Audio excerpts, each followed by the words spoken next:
warahmatullahi wabarakatuh. Selamat sore rekan-rekan sekalian. Pertama-tama saya ucapkan terima kasih kepada Bapak Adisyono Nugroho selaku dosen pengampu mata kuliah Sosiologi Agraria yang telah memberikan kesempatan kepada kami tim materi kedua. Yang bertindak sebagai moderator saya sendiri Afrina Rahmawati, penyaji Alia Maratu Bakri, pembahas 1 Evlidia Sindipa, pembahas 2 Muhammad Afriza, dan kamera di Istiqomah. Langsung saja kepada penyaji dipersilakan untuk menyampaikan materi.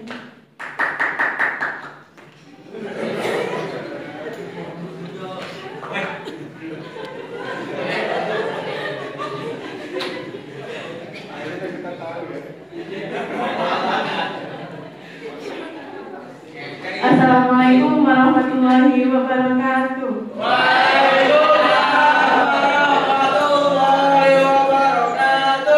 Baiklah, di sini saya akan menjelaskan 5 poin penting pada materi kedua. Yang pertama yaitu petani masyarakat Provinsi Bali memutuskan untuk mencari penggarap baru dan penggarap wajib diberikan hasil panennya sehingga hasil pendapatan dapat terbagi 2 hal. Sesuai dengan teori struktural fungsional, masyarakat memiliki suatu sistem sosial yang terdiri atas bagian-bagian atau elemen yang saling berkaitan dan saling membantu. Dalam keseimbangan, dalam konteks penggarap yang wajib diberikan hasil berfungsi untuk menjaga stabilitas ekonomi dan sosial dalam masyarakat agraris. Yang kedua, pemanfaatan ganti rugi sudah menunjukkan pemanfaatan yang produktif sesuai dengan teori pilihan nasional. Diharapkan mampu memberikan pendapat kepada masyarakat sehingga dapat membantu untuk memenuhi kebutuhan sehari-hari. Yang ketiga, tanah di Provinsi Bali ini tidak sembarang dipindah tangankan, termasuk ke dalam teori fenomenologi bagaimana nilai sosial, budaya, dan struktural mempengaruhi pengelolaan. Dalam pemindahan hak atas tanah, norma dan aturan adat yang membatasi pemindahan tanah mencerminkan nilai-nilai lokal dan kebiasaan yang telah dibentuk dan dipertahankan selama bertahun-tahun.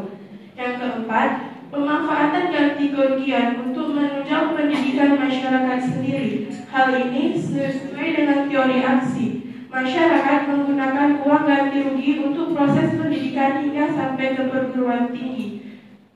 Tindakan ini bertujuan untuk supaya masyarakat dapat menyelesaikan pendidikannya hingga ke perguruan tinggi supaya bermanfaat kehidupan seseorang. Yang kelima, pada pemanfaatan ganti rugi pengadaan tanah, masyarakat tidak memanfaatkan dengan baik sehingga tidak bisa mendapatkan pendapatan sesuai teori perilaku sosial, di mana uang ganti rugi tidak mendapatkan keuntungan apapun.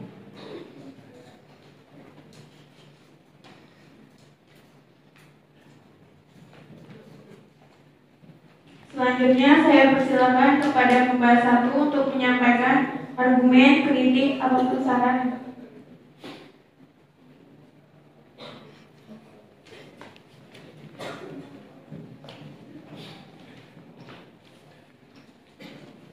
Baik, terima kasih atas kesempatannya. Saya sebagai pembahas 1 ingin menanyakan kepada penyaji terkait poin keempat, bagaimana peran ganti rugi tanah dalam mendukung program pendidikan gratis bagi anak-anak yang terdampak oleh proyek pembangunan, dan apakah bisa poin ini berhubungan dengan teori fungsional struktural, karena kan masyarakat dipandang sebagai suatu sistem yang terdiri dari bagian-bagian yang saling terkait, di mana setiap bagian memiliki fungsi untuk menjaga stabilitas sosial.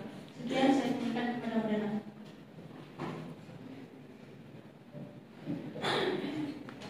Selanjutnya kepada pembahas kedua.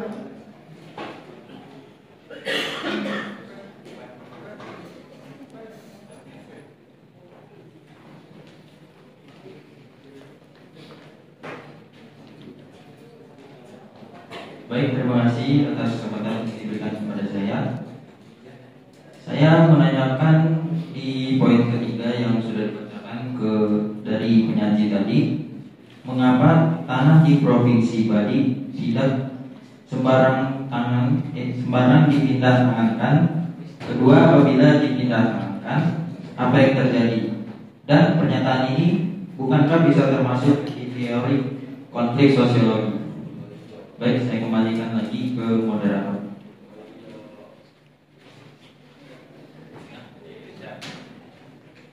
Persilakan kepada penyaji untuk memberi tanggapan dari pembahas 1 dan pembahas 2. Baiklah, saya akan menjawab pertanyaan dari pembahas 1. Hubungan teori fungsional struktural melihat masyarakat sebagai sistem yang terdiri dari bagian-bagian yang saling terkait. Ganti rugi tanah dan program pendidikan gratis dianalisis melalui teori yang pertama, yaitu tentang fungsional ganti rugi untuk minimalisir dampak negatif dari proyek pembangunan terhadap individu dan keluarga.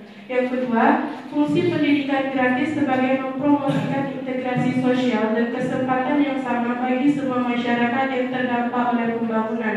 Yang ketiga, keterkaitan stabilitas yang memadai pendidikan yang gratis. Sistem sosial berusaha memastikan bahwa perubahan struktural tidak mengganggu kesejahteraan masyarakat secara keseluruhan. Ganti rugi tanah dan pendidikan gratis saling berhubung dalam rangka teori fungsional struktural dengan berkontribusi pada kesejahteraan dan stabilitas masyarakat secara keseluruhan. Baik, saya akan menjawab pertanyaan dari pembahas kedua. Ada beberapa alasan mengapa tanah di Bali tidak sembarang dipindah tangankan. Yang pertama yaitu fungsi sosial dan fungsi budaya yang memiliki peran penting dalam kehidupan masyarakat adat. Yang kedua yaitu pengaruh agama dan kepercayaan yang dianggap memiliki nilai sakral. Yang ketiga, sistem hukum adat yang kuat yang dikenal dengan hukum aturan adat. Jika dipindah tangankan, ada beberapa dampak. Yang pertama yaitu konflik sosial menimbulkan ketegangan atau konflik antara individu atau kelompok yang terlibat. Yang kedua yaitu pemecahan komunitas, dan yang ketiga yaitu ada degradasi nilai budaya. Keterkaitan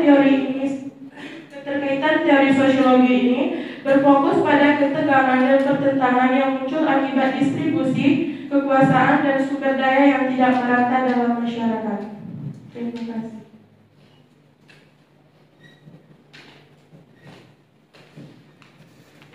Terima kasih kepada penyaji yang telah menanggapi pertanyaan dari pembahas 1 dan pembahas 2. Terima kasih juga kepada pembahas 1 dan pembahas 2 yang telah memberikan pertanyaan.